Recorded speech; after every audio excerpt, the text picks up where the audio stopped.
Welcome back, teacher friends. All of y'all in the States listening, I hope you had a wonderful Thanksgiving holiday and a few days off, and that you're feeling refreshed to push through these last few weeks before the semester break.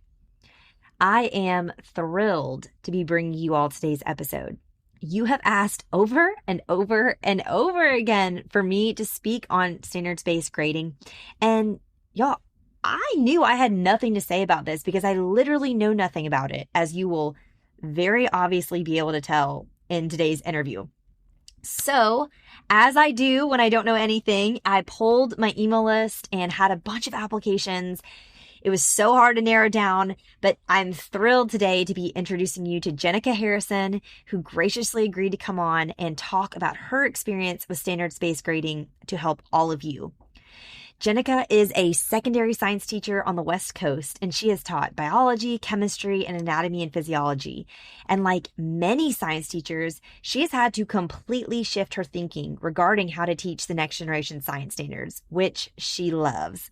She is also someone that loves learning and is always open to try new things. So when her school began a book study on equitable grading practices several years ago, a new adventure involving 4-point rubrics and separating academic grades from student behavior began. Since then, she has learned a lot about standards-based grading from other educators online, from her colleagues, and from her own experiences of trial and error in the classroom. And she comes to us today ready to participate in what can sometimes be a difficult conversation due to differing opinions and perspectives and beliefs, about what grades can and should represent in a secondary science classroom. So, y'all, I'm not going to lie. My thinking regarding grading students has truly been changed after this conversation with Jennica. My literal philosophies of assessment are being challenged, honestly, in the best way. And I'm incredibly grateful to have had this opportunity to learn from her. And I'm really, really humbled by the immense wisdom she shares, but also super specific answers to a lot of y'all's burning questions that you've continued to send me. So I think you're going to get so much from this episode, whether you teach at a standards-based grading school or not. Are you ready to hear more? Let's dive in.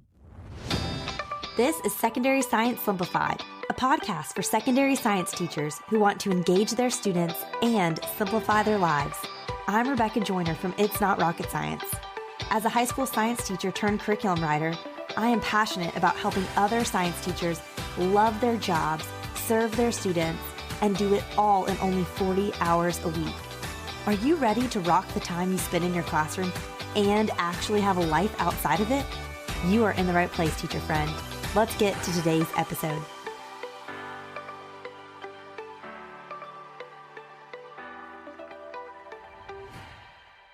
Hi, Jennica. How are you? I'm good. How are you, Rebecca? I'm great. I'm just thrilled you're here. I'm just so excited to hear your expertise and just your experience just working with standards-based grading. So why don't you just tell us, when in your career did you transition to standards-based grading? Was that your choice? Was it something your school did? And kind of what was that transition like for you as a teacher? Yeah, so I am in my 6th year in the classroom, and so I made my transition to standards-based grading a few years ago. So very early, my first 2 to 3 years were very traditional grading, 0 to 100, points for worksheets, unit exams at the end, quizzes throughout, 10% off, for each day late, things being turned in. Then, of course, for everybody that started teaching around the time that I did, COVID hit at some point in there. And then I believe it was either the year right before COVID or the year after that my school actually started doing a school-wide book study on the book Grading for Equity by Joe Feldman. So that kind of prompted the math department at my high school to completely shift to standards-based grading, a 0 to 4 scale. And then it was kind of encouraged for the rest of us to attempt making the switch if we wanted to. But really it was the Wild West and we could kind of decide what we wanted to do. And so me and a few of my colleagues started kind of playing around with writing different objectives. I think we started over the summer.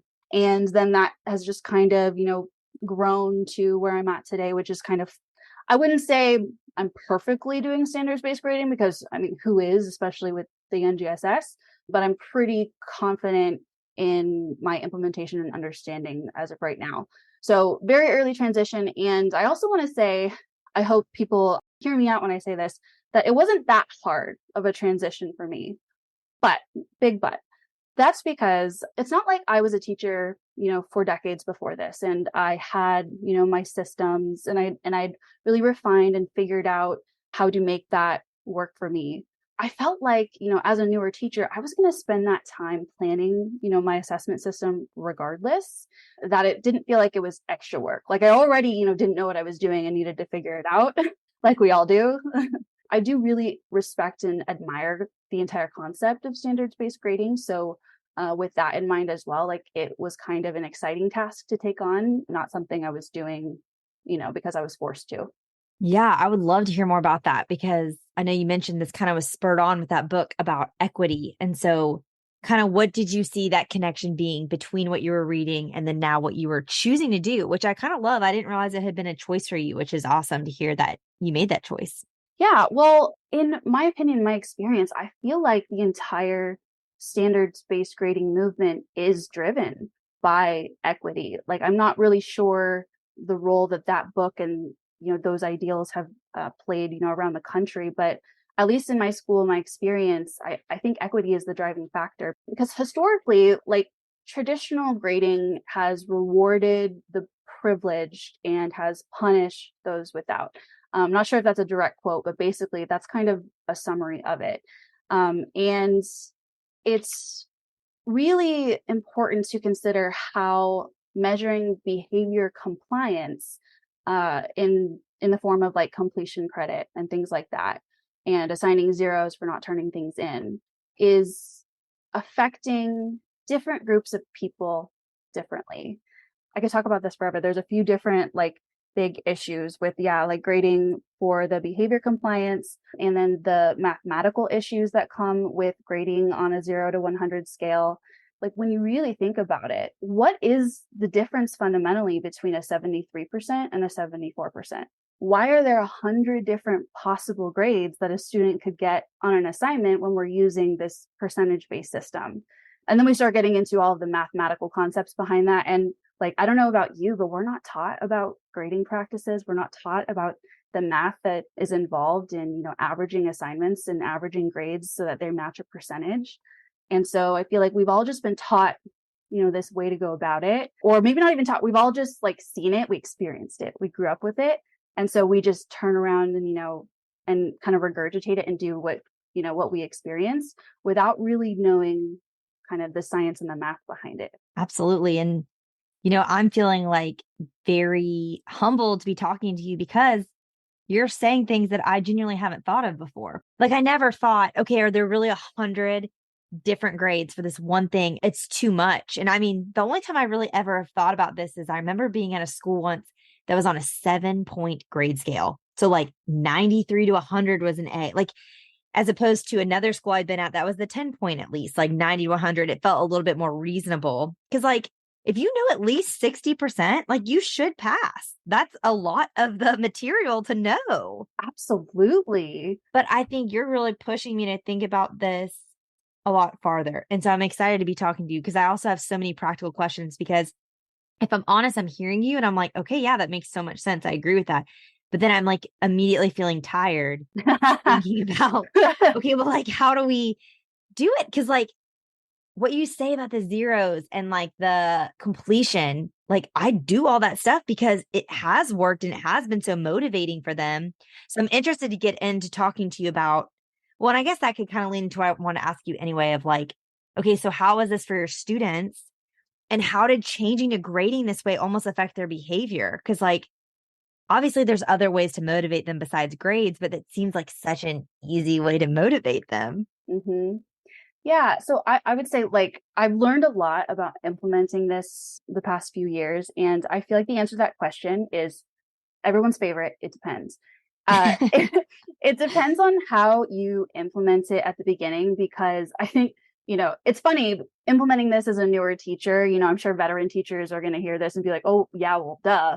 But as a newer teacher, this was like, oh, I guess I should have thought about that. So the first time I tried implementing it, I was like, all jazzed and excited, like, all right, this is going to be a new way of doing it. And I put it in the syllabus and it looked beautiful. And it was like all of the, like I'm very type A. So like all of the policies and stuff were like, were listed pretty clearly. And, I sent it home, and then I required a signature from a parent.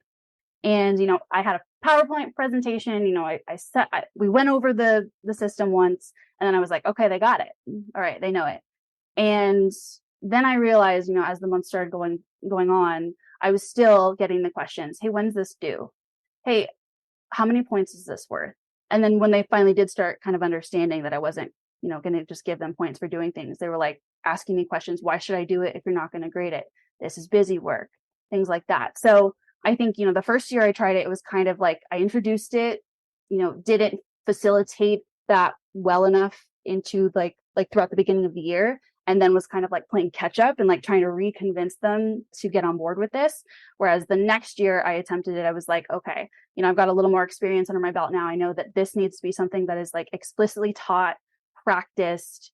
And I've even learned, throughout even just the past year, I realized that an even better way I could do it, because I also like offering retakes for students so that they can, show mastery over time, that at the beginning of the year, it would even be advisable to do a practice retake. Like, hey, this is what it looks like when you come in to improve on one of the objective assessments that we've had. This is what it looks like. This is how you fill out the form. This is what you can use to study. And this is exactly like what I'll say to you, so that everyone has practiced. And that really, I found, or at least in my mind, I'm predicting that would also help my students, or help our students with anxiety as well, because I've asked students sometimes, hey, like, why have you never come in to like try and improve your grade on this objective?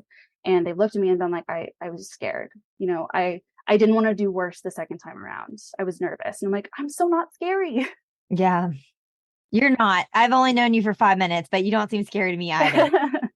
Okay, so like very practically, since you said, especially since it's not like your whole school did it, what does it look like then when you switch? Like, even in terms of like how your grade book is set up, like what is like your online grade book? Like, what did that look like? And how did you have to train your students there? And I mean, I am literally like, what is it? Michael Scott who's like, explain this to me like I'm 5. Like, explain this to me like I'm 5.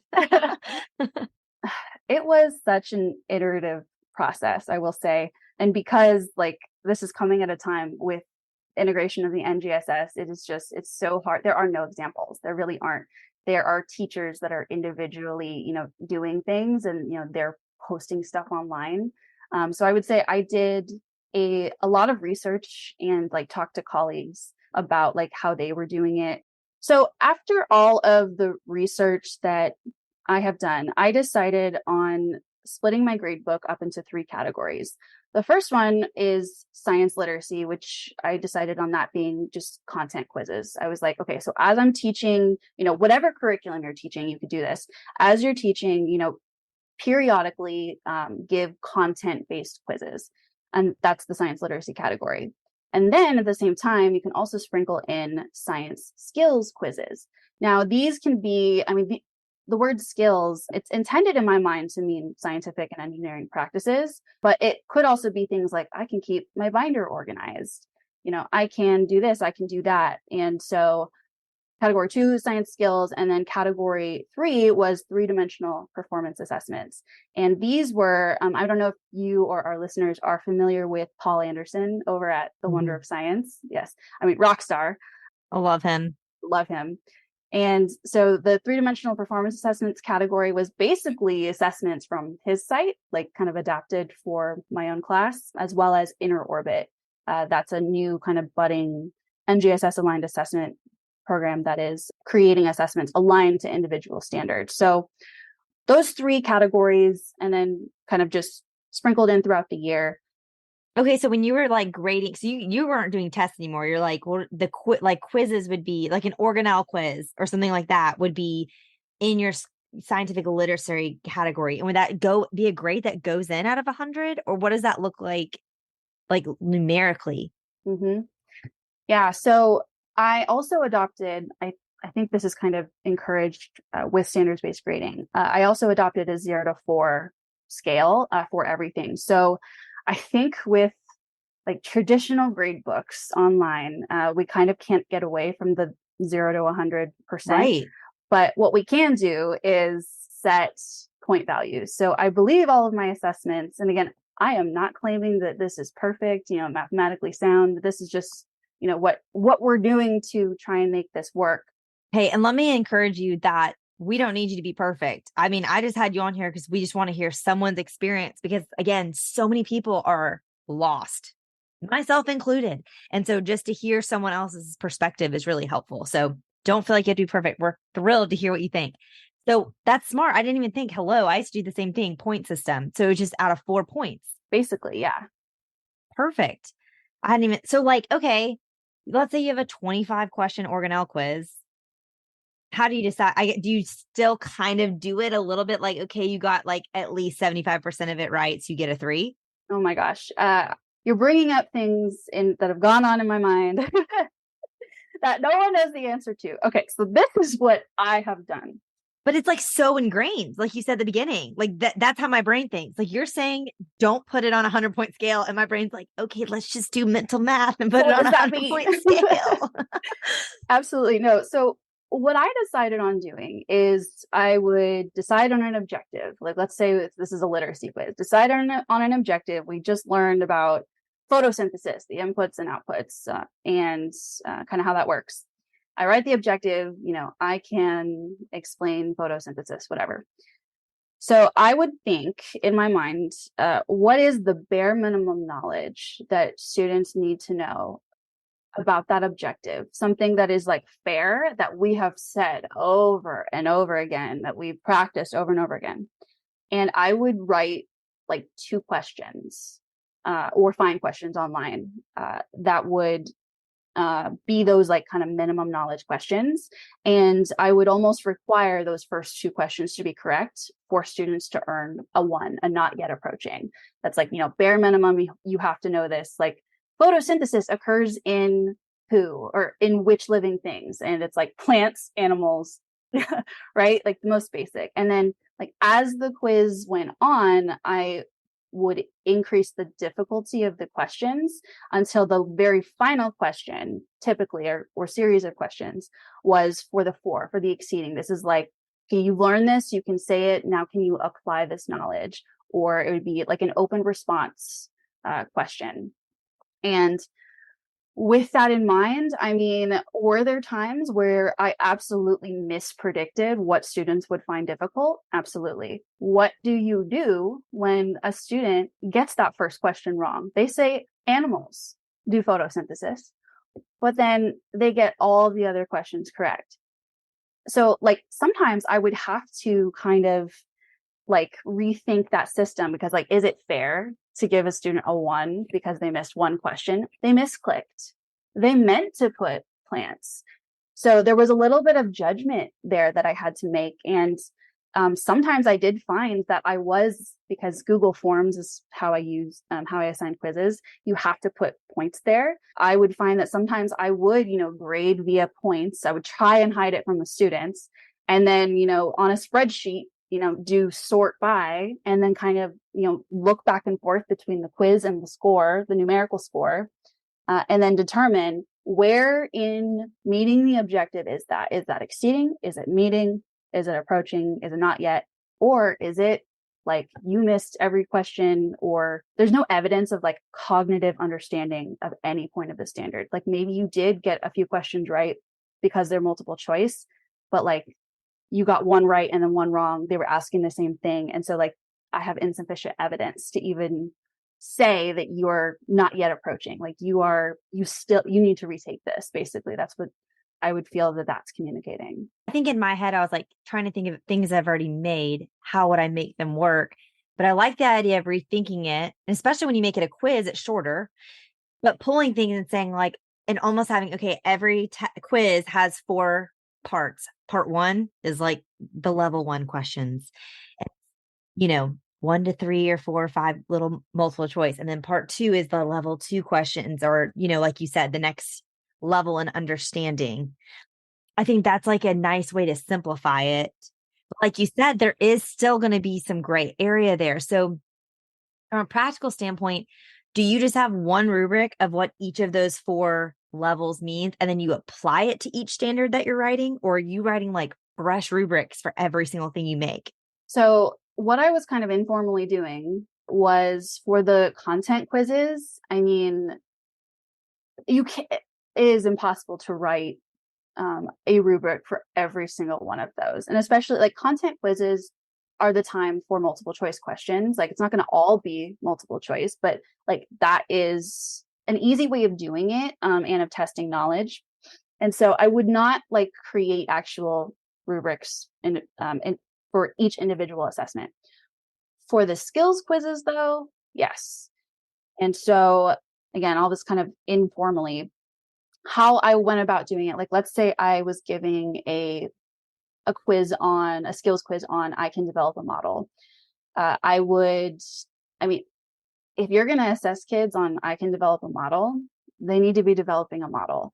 Sure, can there be some introductory questions, maybe for the one, maybe for the two, that are going to be, what are the relevant components that you would include in this model? Or like, here's a model, list the components that are relevant.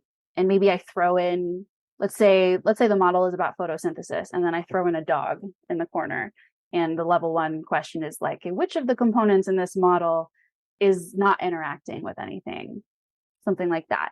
But for the three or for the four, like they should be developing a model. So that's going to be almost kind of like a project, a visual thing that they create that needs a rubric. So then I would create, a level one, what that would look like, two, three, four, and then grade it that way and then pass it back.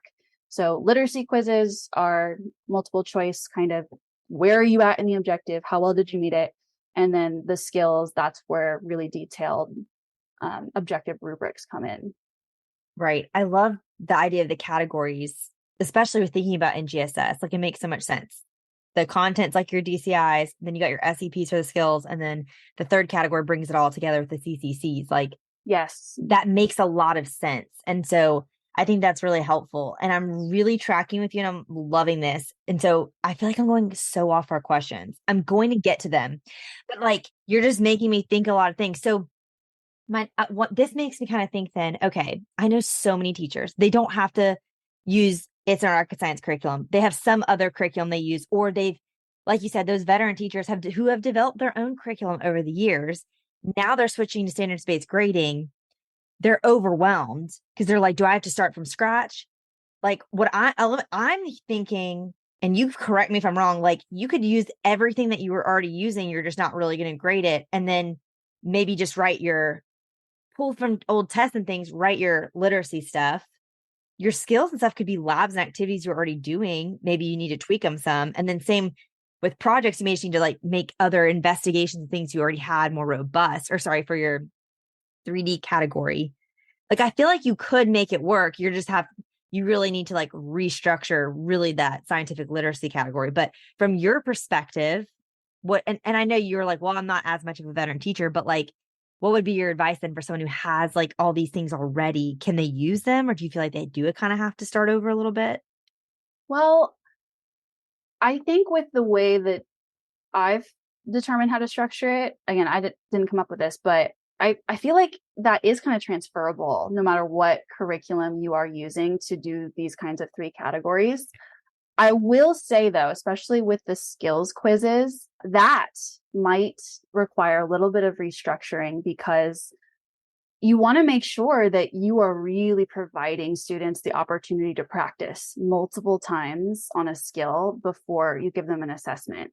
And so like if you're giving, like, let's say a modeling quiz or an asking questions quiz, like you should be providing them ample practice, like for several weeks, if not longer, for modeling in particular, with like lots of opportunities to reflect on those models. Like I do a lot of show calling, like, pulling models that look good and then just like putting it under the doc cam and like having a discussion with the class. This is like weeks, maybe months before the actual like modeling quiz, and we talk about what's good about this model, what could be improved, just practicing with components. What are components? I don't know, they're parts of a system. So what is this? If I can put my finger on it, it's a component. And so just doing that practice, reminding them at the time throughout, this is practice. You're going to eventually be assessed on your ability to do this. What does good modeling look like? Well, good models are scientific. They're not drawings. Oh, like the first model we always do as a class, it's about the Serengeti, the buffalo in the Serengeti. And without fail, every year I get kids drawing buffalo with little thought bubbles that are like talking to each other. And we go, all right, everybody, like we weren't being critical when we started. Now let's start getting critical. Is this a model or is this a drawing? Do buffalo speak? No, they don't. So what were we trying to model? We were trying to model the ecosystem that the buffalo live in and how the abiotic and biotic factors, affect them. We were not trying to model them talking to one another. So yes, in that sense, there is a little bit of restructuring that you have to do. And that does take time. It takes thought. Mm-hmm.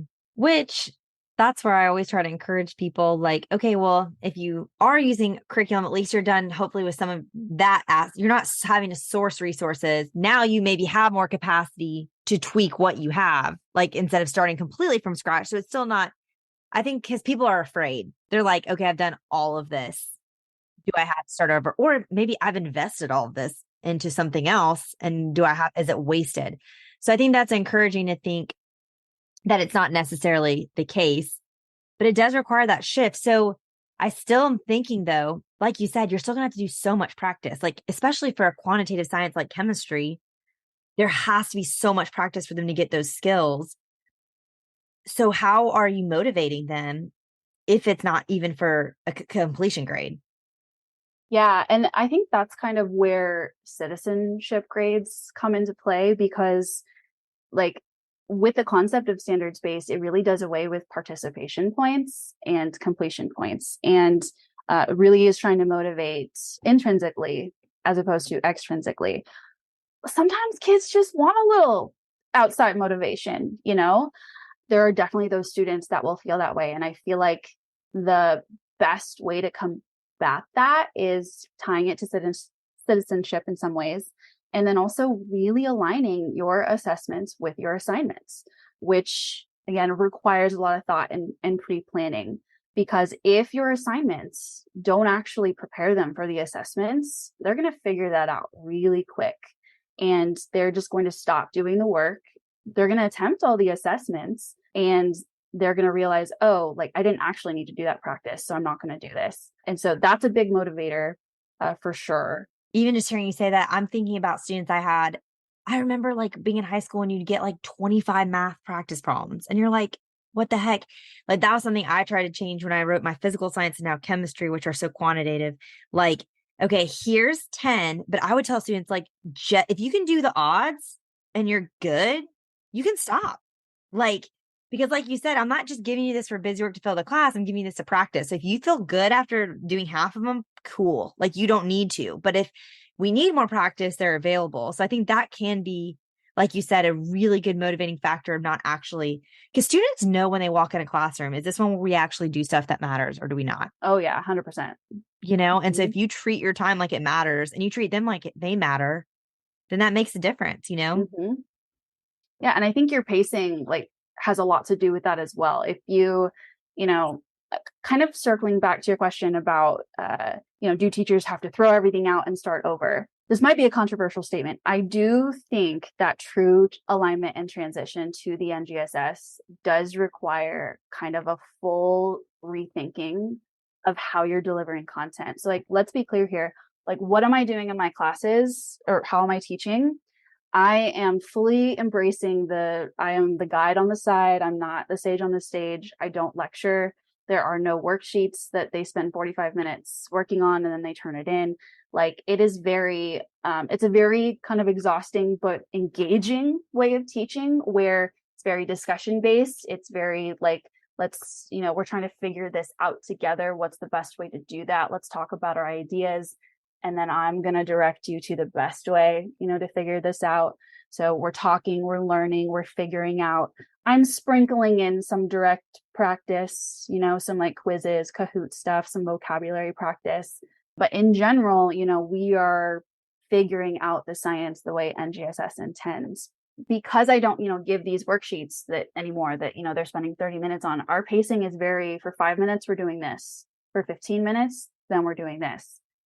The next 15 minutes, we're doing this. And so it almost like, in some ways, I mean, it's motivating, of course. Some students just going to not student. Like, there's like, for some situations, there's nothing you can do. And that's, the choice that they're going to make at the high school level. But when you're like constantly, moving through things and constantly moving on to new assignments and activities, like they kind of start to learn to get with the program, and like, oh, well, you missed it, you missed it. So, like do with that what you will, I think is also pretty motivating. I think one of the things that can be hard with NGSS with teachers who are really trying to do it though, is it's so other from every other subject they're in. And that's where I feel like most of us, and I know I'm definitely in this camp, I fall into the middle ground. Like I'm obsessed with the 3 dimensions of NGSS. I think it's so correct. And I love like being challenged to be less in front, whatever. But I mean, I still do lecture notes. I still have practice. Like I'm trying to balance so that they still feel like it's familiar to what they're seeing everywhere else. But how do you do that like in your school, especially like you said, when not everyone is even doing SBG anyway? So not only are you already different doing NGSS style teaching and learning, you're also doing a totally different grading system. Like, are parents not just like freaking out, or are they fine? I think it depends. I am very clear in my syllabus and in like the information that goes home on like how this is going to work.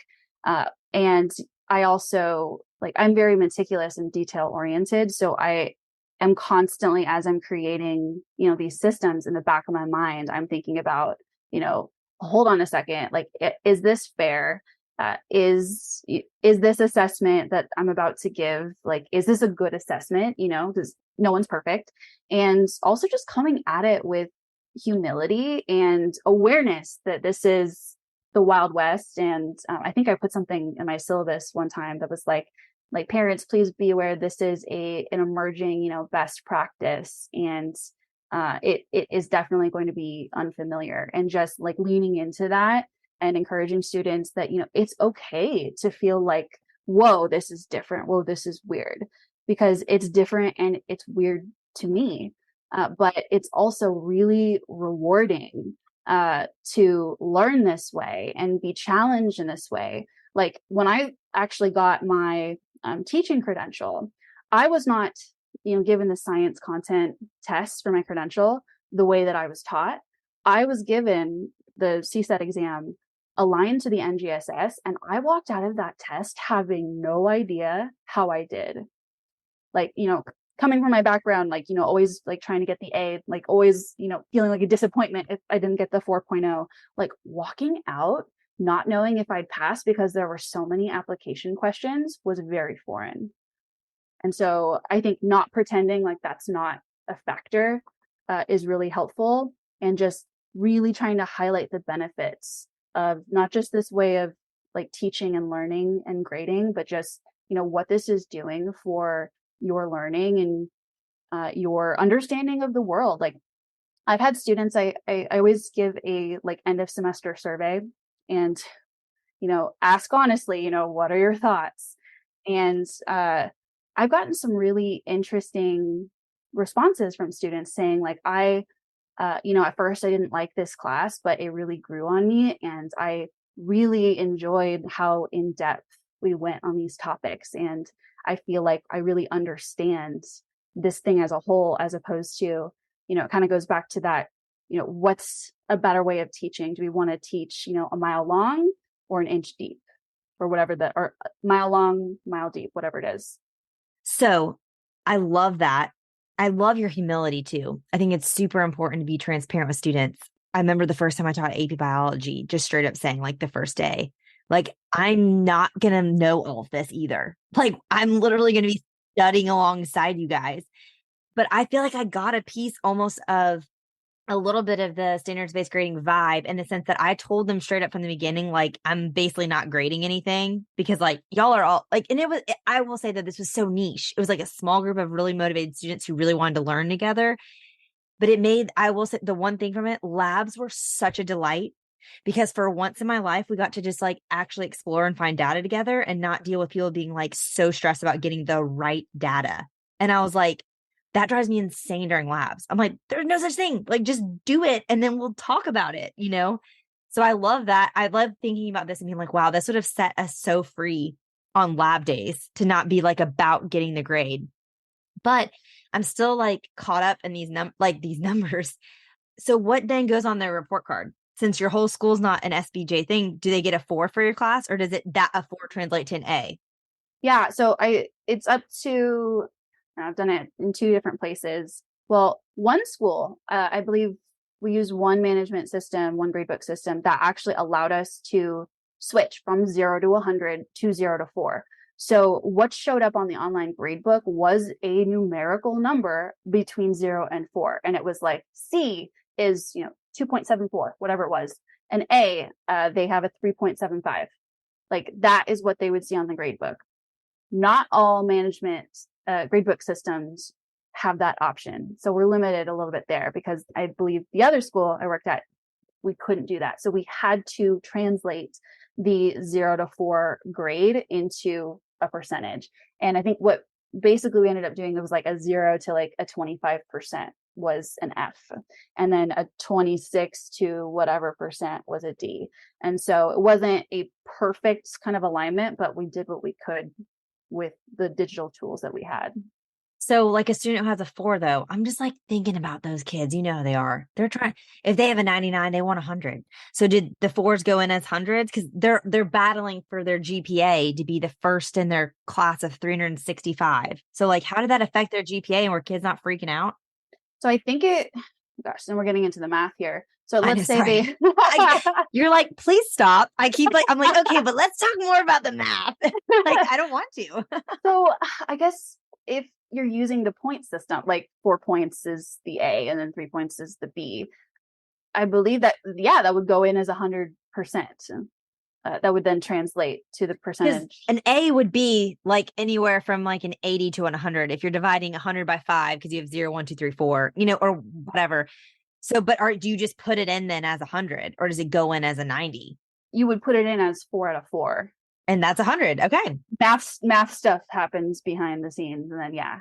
So they probably like it better is what I'm saying, because it's like rounded up essentially. I mean, yeah, what I've experienced is that there are a lot less A's.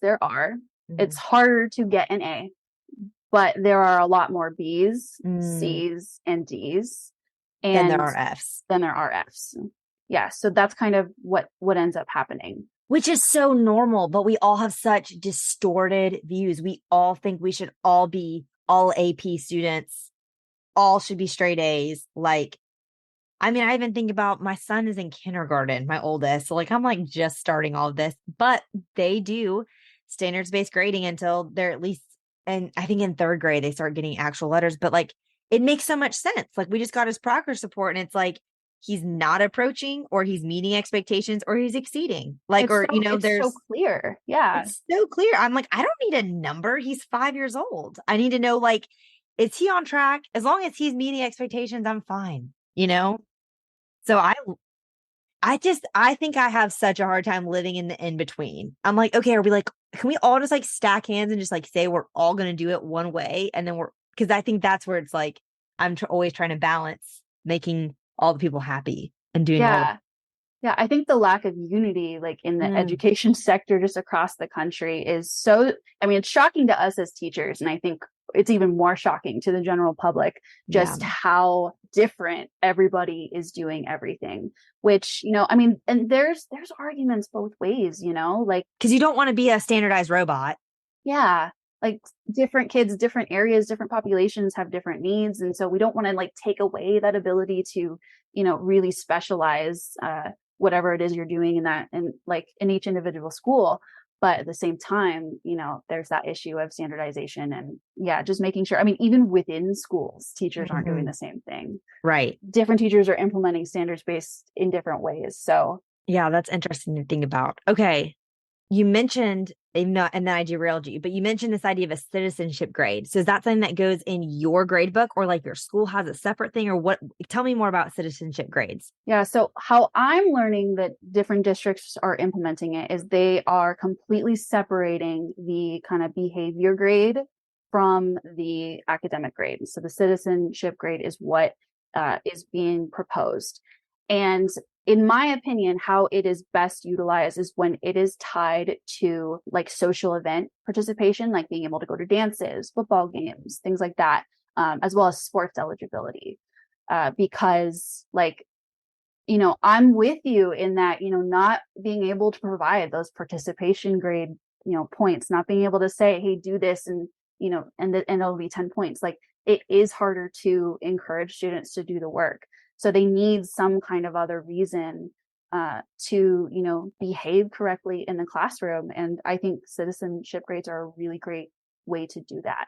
And, in our perfect world, if we could also, tie that into like, college admissions or, things like that, like, I think that's an interesting discussion. Or like, students entering like vocational, programs, like maybe they have access to those citizenship grades as well.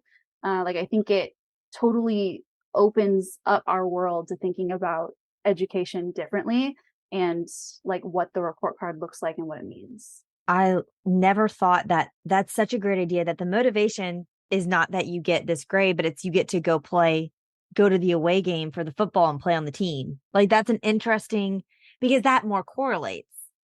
Like what you're learning should correlate with academic, how you're behaving as a human being in terms of like respect in the classroom, respecting what your teacher's asking, should relate in these extracurricular things you have the opportunity to do, which is really interesting. I love that. Gosh, I'm like, my like wheels are like exploding. I Okay. love talking about things like this. I'm so grateful. And now I'm like, because I've just, my head's been so down in the weeds just trying to write this chemistry curriculum. And I can't wait till January to start like dreaming again. And now I'm Mm. like, Oh ideas are no, the wheels are percolating. turning. I'm like never going to take a break in my entire life. Okay. So a couple of really specific questions to talk about, because again, people just love like practical help. Okay, this whole phenomena, which is like way predates even standards-based grading, is like the don't give anyone zeros. Everyone gets at least a 50%. Or, where I was student taught, it was like everyone got an I. Like you couldn't give them a zero. They got an I, an incomplete, until there were these whole different things. So kind of what do you think about that? And how do you think that kind of, what do you do with that with standards-based grading? Yeah. So controversial statement coming up next. I hate the no zeros 50% minimum idea. I think based on what I've learned and I understand is that idea is very well intended. It is like it's meant not to punish students. Like zeros on a 0 to 100 scale, where a 59 percent 0 to 59% is an F, like that tanks grades, and it is inequitable. It's affecting different groups in different ways, and so like that's not cool. The answer to that then is not to give 50% minimums for students that do absolutely nothing. So what is the solution? A 0 to 4 scale. Yeah, fix the scale. Change. Don't curve every single student. Just fix the Yes, scale. like make it equitable to give zeros. And so this is actually something I learned in the weeds as well. When I first started using 4-point rubrics, it was a 4 was exceeding, a 3 was meeting, a 2 was approaching, a 1 was not yet. And I didn't include anything on the rubric for a 0. And what I, started doing, or when I was grading, I would, of course, the kids that didn't turn anything in, of course, they got a 0, but the kids that tried, I was, marking as a 1. They were not yet approaching. And then second semester, after grades were finalized for first, I looked back and I was like, I have students who have done no work, who do not demonstrate any understanding of biology, of any of the learning objectives, but they're skating by with a D. And so like I had to completely rethink that. I'm like, I have to add a 0 to this rubric, and it can't just be you tried. I think there's an argument to be made about, well, students that try should get, some credit for that, which could translate to a 0.5. But on the other hand, like what it's kind of getting back into the weeds of like, well, what does the decimal point mean? Like a zero is you did not meet the minimum level of understanding of knowledge. Like we were talking about earlier, those minimum basic knowledge questions. If you did not demonstrate any kind of understanding, you are at a zero. You are at missing, or you could even like label it retake. You must improve and you must retake this. 50%, yeah, well intended, but misguided. Because the scale's wrong. Like you said, like I've had teachers ask me so much over the years, like, okay, do you curve? Do you ever curve? Do you ever curve? And I've always said, no, I've never curved a test. Cause to me, if it gets to the point, it looks like I need to curve a test. To me, that's a sign that the test was not a good assessment or I just didn't do a good job teaching it. And so to me, it's more like we scrap it because the scale was off. So it's not that I'm anti-curve. It's the curve to me is an indicator of something else. So I think that's really wise you said that. So you just mentioned retakes. Because to me, okay, so with this standard, it sounds like you're saving time and that you're not grading all these little things that used to always be grading. But then on the back end, you have to give them so many opportunities then to meet it, which like from an equity standpoint, like love it. Like thinking about the human beings in the classroom, love that. We want them to have every chance. I want my 5-year-old to have every chance he can to learn how to read until he can read. But from a practical standpoint, how do you just manage that like from time as a teacher to not constantly be regrading, or are you making retests every time new things? How are you dealing with all of that entails of unlimited retake? Yeah. So what I have used in the past is unlimited retakes. There are pros and there are cons to this. Pros are like, it doesn't matter what day it is, like how much time is left in the quarter or the semester. No student can ever sit in my classroom and say there's nothing they can do to improve their grade. There is until a certain deadline, which I make intentionally like 2 weeks before the end of the year. So I'm not bombarded with those last day, last minute students, is like 2 weeks before. That is your last opportunity so that I can get all that grading done. And it does help with behavior problems. It's not a perfect fix. Again, some students, they're still not going to come in to try and improve, but it takes away that excuse completely. From the teacher's perspective, so kind of how I've managed it is I haven't done retakes during class, maybe at the beginning of the year as a practice, and so that they see what it's like. But after that, I do, and this isn't for everyone, I do 2 days a week where you can come in. I do office hours. Like you can come in this day at lunch, and this one day after school for an hour and a half. And I will be there every single time, regardless. That is on my own time. It is. But I have found that it really ensures that the only students that are coming to take retakes at the bare minimum, are taking time out of their day. It's a little bit of a barrier. Now, also, not for everyone. I have tried the whole, fill out this form and then, have no missing assignments and, do this practice so that you can come in and retake. And that was just a like administrative nightmare for me. If a student wants to retake a quiz, it is less work for me to just say, all right, are you ready? And then just give it to them. And they're either going to do better or they're going to not. And so are you changing it every time? Yes, that is also, I've played with a few different ways of doing this. And I think what I've landed on is I will return my quizzes to them with correct answers for multiple choice questions, but not for the open response ones. Those, it's kind of like, well, that, and because that's typically for the 4, like that is, you need to look back over your notes and figure out how to answer the question. And maybe if you come in not to retake to office hours, but just for help, I can say, hey, you should read this again for lesson 3. That'll help you with this question. So returning the first attempt. And then, yeah, I mean, sometimes like we don't have time to make a completely new retake for a student. Sometimes you don't have time. I have absolutely just assigned the same quiz again. But every time, like as much as possible that I do have dedicated towards making a retake, yes, I change the questions. They hate it every single time. Beginning of the year, like if actually this is important. If there is ever a time to make sure that you have different versions, it is the It's at the first 4 beginning. months. Right. First 4 months, so that they don't get used to Because being to me, given I'm like, they're just going to go memorize. They're going to find a friend who got number 5 right and just memorize Mhm. it. Oh yeah, I've had students. I'll change the last question, and they will answer Oh my the God. first question as if the question was exactly the same, and like they didn't even read it. I'm like, wait, this is different. Or they'll bring their computer up to me and be like, Miss Harrison, this looks different than the Mm, first uh first time I try this. I'm like, yeah, they're different questions. They're like, well, how do I know what the answers are? I'm like, mm. you You have to meet the objective. right. Another specific question like this, do you then, I'm like, for thinking of like a project that might be one of your 3D assessments, do you have like a due date? Or, I mean, I'm Hmm. sure you have a due date, but how do you actually motivate them then to actually turn it on the due date if they know, like, I'm not going to get penalized for being late? I'm assuming you don't penalize for being late. No. Okay. I Admin figured it's with the citizenship. Administrative nightmare. If I Right. could, and someone, if I could hire someone else to do that and deal with that, absolutely. For me to do it, it's just I don't have the patience for it. It's like it's too much tracking.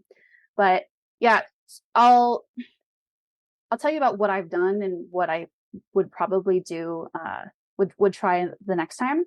I have done. There is basically one due date, and it is the 2 weeks before the end of the semester.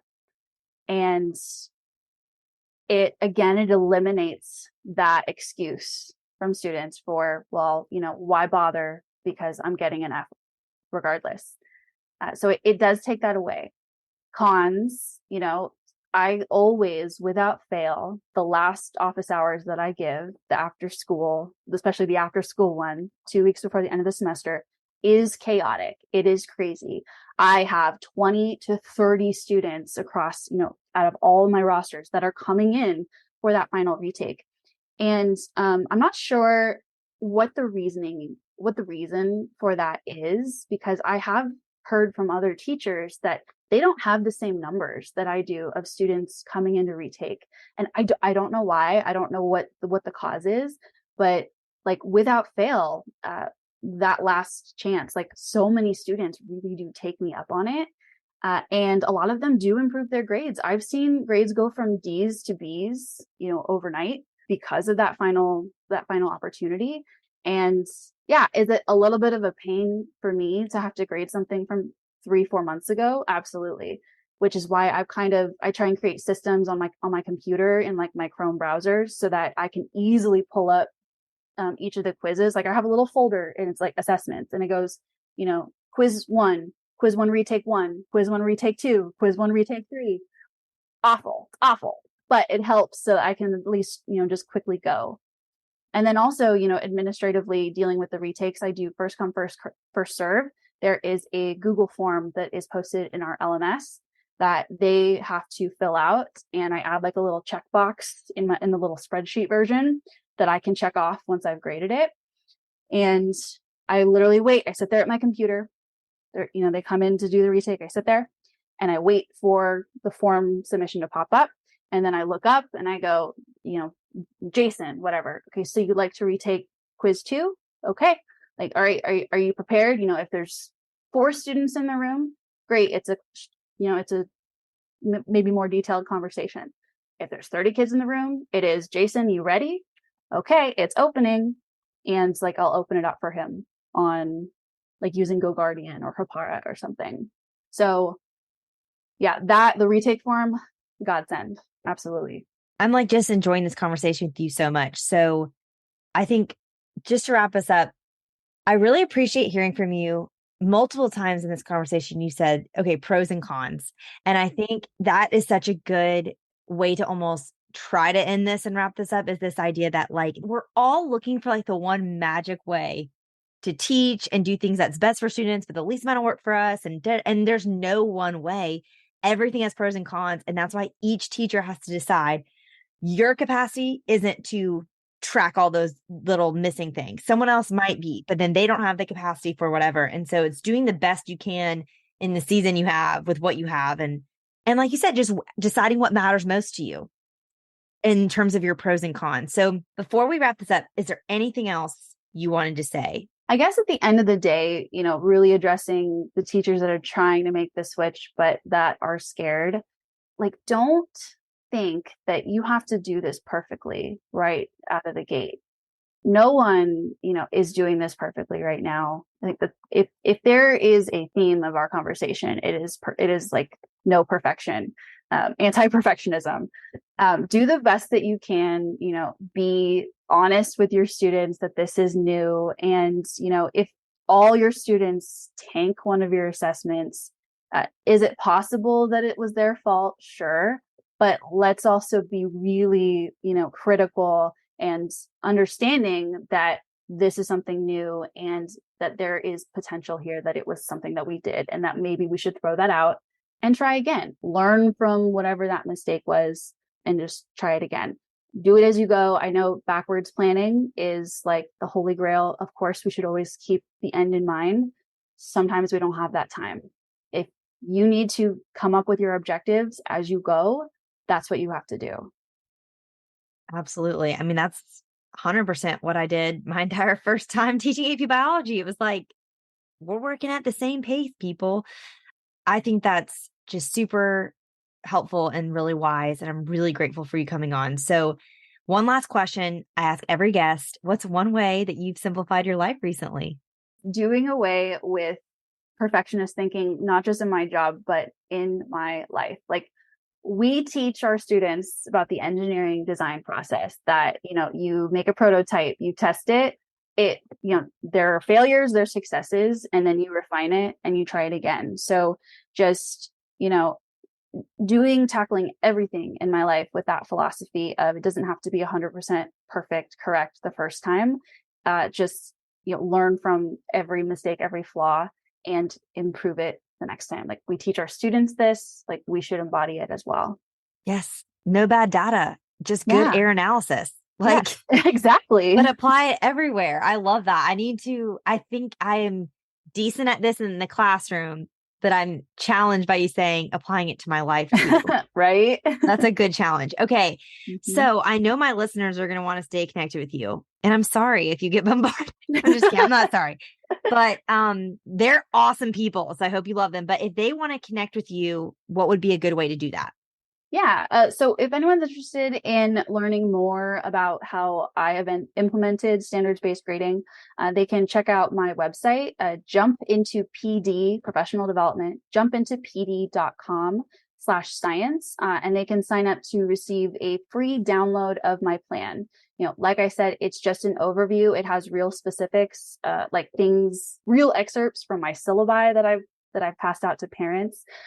It's just an overview meant to give you real ideas for how to get started. My different categories, the literacy category versus the skills, the percentages that go along with that.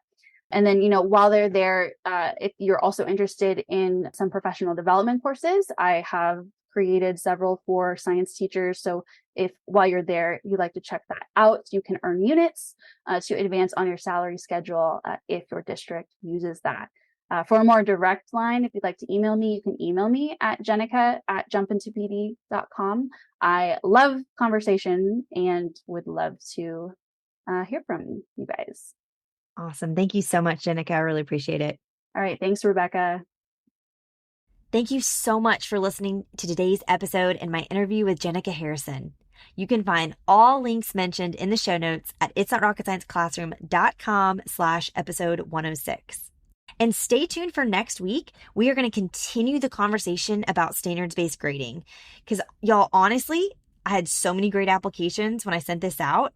And when I was reviewing them, I narrowed it down to two people, to Jennica Harrison and Bonnie Hamilton, who you will meet in next week's episode. And I couldn't decide. So I was like, you know what? I'm going to interview both. And I'm so glad I did because they offer really different and helpful perspectives. I think it's really interesting to hear about this topic from Jennica, who's been in the classroom, about 5 years. And then next week, you're going to hear from Bonnie, who was in the classroom for over 20 years. And she's now retired. So I think it's really helpful. And I want you to stay tuned for that and get excited to hear more about standards-based grading and really the NGSS next week. All right, teacher friends, that wraps up today's episode. If you're looking for an easy way to start simplifying your life as a secondary science teacher, head to itsnotrocketscienceclassroom.com/challenge to grab your classroom reset challenge.